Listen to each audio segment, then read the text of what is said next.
The streets will never make you grow. It's not a seed, it's a gutter.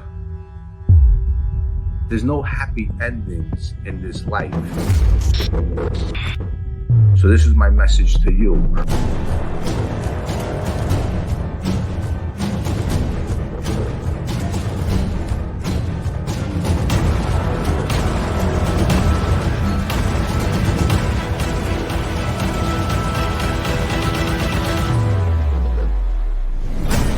The streets will never love you back.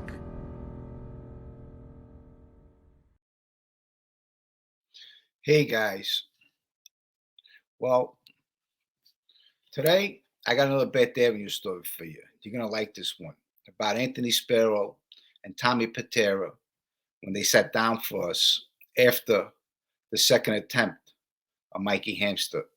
Now, first I want to get into Instagram. If you read today's New York Post, a woman lured a man on Instagram to kidnapping in the Bronx. What happened was this guy was showcasing all kinds of money he had. He had like $100,000 in cash. This woman reaches out to him, a good-looking woman, and they set up a date.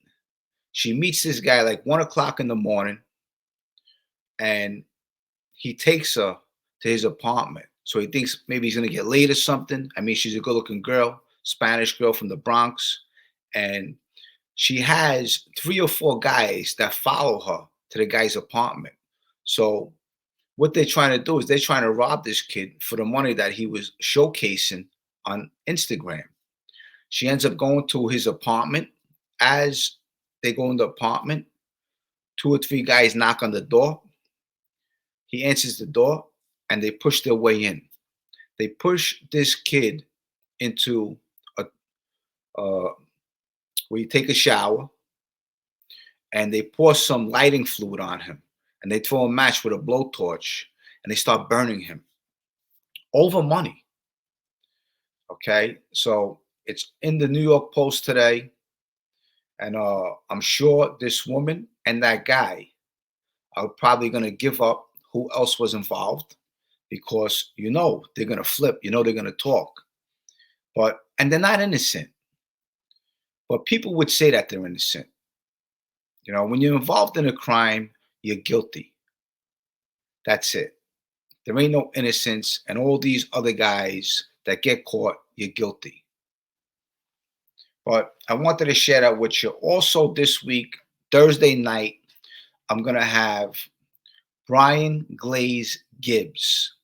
Brian Glaze Gibbs is a thug, a gangster, a hoodlum from back in the day. He ran the streets with dope. He committed a lot of murders. He was a badass motherfucker back then. He's a black gangster. I'm going to be interviewing him.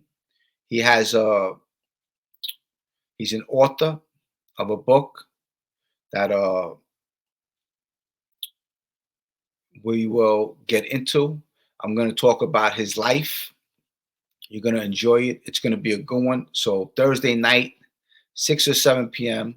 I'll advertise tomorrow on my YouTube channel, my IG, and my Facebook. But that's going to be a good one. So look forward to that. Now today, I'm going to talk about Anthony Spero and Tommy Pitera. Now, as you know, Tommy Pitera, Tommy Karate, was a tough guy in my neighborhood, a mad dog killer, a stone cold killer.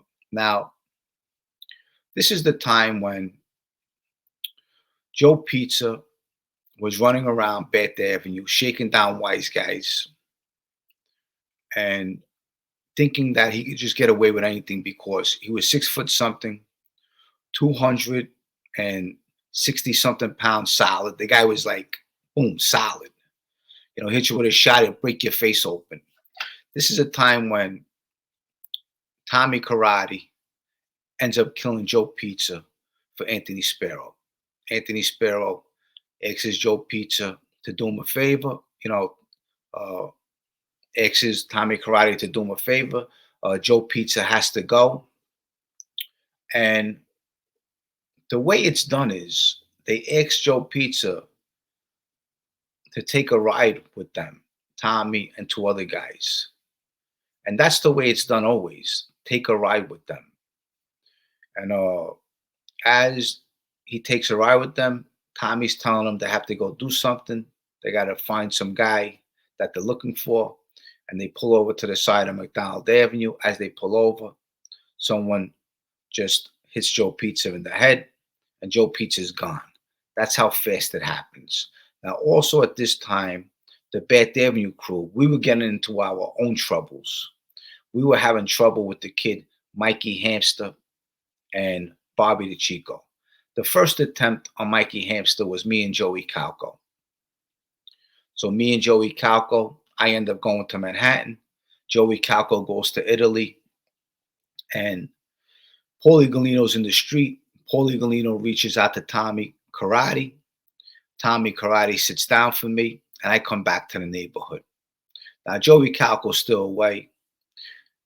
And Tommy Reynolds is hanging with us every day. Tommy Reynolds at this time was living in Jersey. So Tommy Reynolds ends up coming in the neighborhood, and he's at a payphone on Cropsey Avenue and Bay 20th Street, right next to the Cropsey Lounge. It's a bar that Sonny Giuliani owned. Sonny Giuliani is a captain in the Gambino crime family. It was a Thursday night. Every Thursday night, Sonny Giuliani had these get-togethers with other wise guys. Giorgio De Chico will come.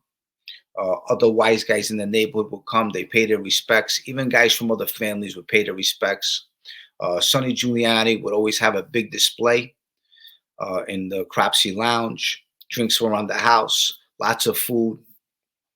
And these were times when we were running around, making a name for ourselves, getting into mischief and getting into lots of trouble. And we looked up to the wise guys. And in the end, we all destroyed our lives, for sure. So Tommy Reynolds, this is when the beepers were around. Tommy Reynolds is at the payphone in front of the Cropsey Lounge. And he's beeping me and Paulie G. So I see his code, it's 357, and I see the number. So me and Paulie's Cadillac, and we drive to Bay 20th and Cropsey Avenue. When we get there, there's an ambulance there, and it has Michael Hamster on a stretcher. What happened was the incident. As we're driving there, Michael Hamster is going into the Cropsey Lounge with Giorgio De Chico. Giorgio De Chico is a captain in the Gambino crime family.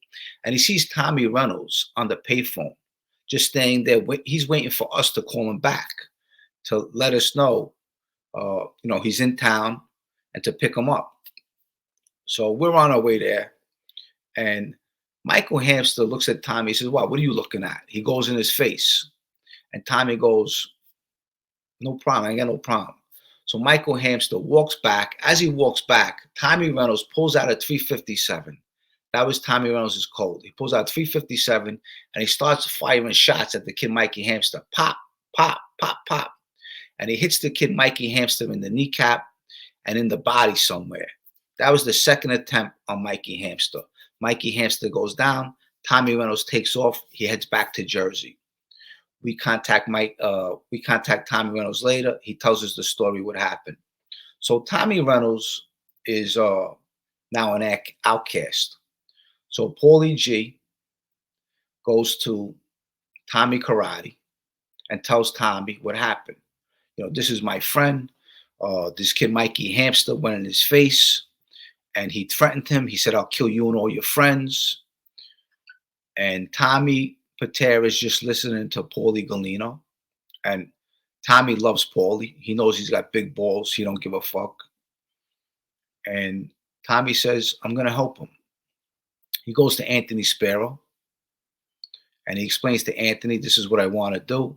This kid Tommy Reynolds is from the neighborhood. And Spero says, yeah, help him. I'm saying, these kids, I know these kids. I know them since they're young. And Tommy Reynolds had other help too. His father, Andrew. And Andrew was very connected with the Genovese crew and the Lucchese crew. So we had friends all over. The only people we weren't friendly with was the Colombo crew. But all the other families we knew and we were friendly with. We knew Gas Pipe. We knew the Genovese crew. We had friends all over the place. And they knew us since we were a little kid. So Tommy explains to Spero he's going to go talk to Georgie the Chico. He walks over to Georgie the Chico with Paulie Galino. Paulie Galino takes the walk with him. Paulie Galino gave me this information at the time. Tommy Reynolds knows it. Fabrizio knows it. Everybody knows it. And he goes and talks to Georgie D. And he explains to Georgie, Georgie, I'm here because, Paulie's friend is Tommy. As you know, these kids are from Bath Avenue all their life. So I just want to sit down and explain to you what's going on. And Georgie's listening. And the kid Mikey Hamster's in the hospital at this time. And he explains to him, this kid Tommy came in from Jersey. He had nothing to do with this. Joey Calco and Jimmy were the first ones that did this. And, it was a surprise on Jimmy when it happened. We used that excuse. And eventually, Joey came back later. But he's telling Georgie the Chico, this kid Tommy Reynolds is minding his business. And this kid Mikey Hamster comes in his face and threatens him. I said, what would you do, Georgie? That's what Tommy tells Georgie. And he said, oh, okay. So Paulie G comes back. He tells me exactly what happened. And he said Tommy sat down for Tommy Reynolds. And Reynolds is coming back to the neighborhood. And that's when Spero and Tommy Karate put us all around them at that time. That's when we were on record with the Bonanno crime family. And we were responsible for each other. They were responsible for us. And this is the life that Paulie G wanted to get involved in. But when you're in the neighborhood and you're moving around in the streets, you need guys like Tommy Pitera to protect you. Because in the streets, the only thing that people fear is people who kill. They don't fear nice guys. They fear people who kill people. That's what the streets are all about. Well, I hope you like that story. That's a quick Bath Avenue story of what went down back in the day. That's how our neighborhood was run. And Georgie the Chico was always a nice guy to us. I used to eat at his house when I was a kid. But Tommy Reynolds was just minding his business. The kid Mikey Hamster came up to him and went in his face and threatened him. And Tommy Reynolds just started popping shots at him. But Tommy Reynolds won that sit down because of he was minding his business, and Mikey Hamster came to him. So that's what goes on in the neighborhood back in the day. With that said, I hope you like this video. To all my followers out there, I love you guys. Until the next video, I'll see you soon. And don't forget, Thursday night, 7 p.m., I'm going to be interviewing Brian Glaze Gibbs. It's going to be a good one. I hope you guys are there. I love you guys. Bye.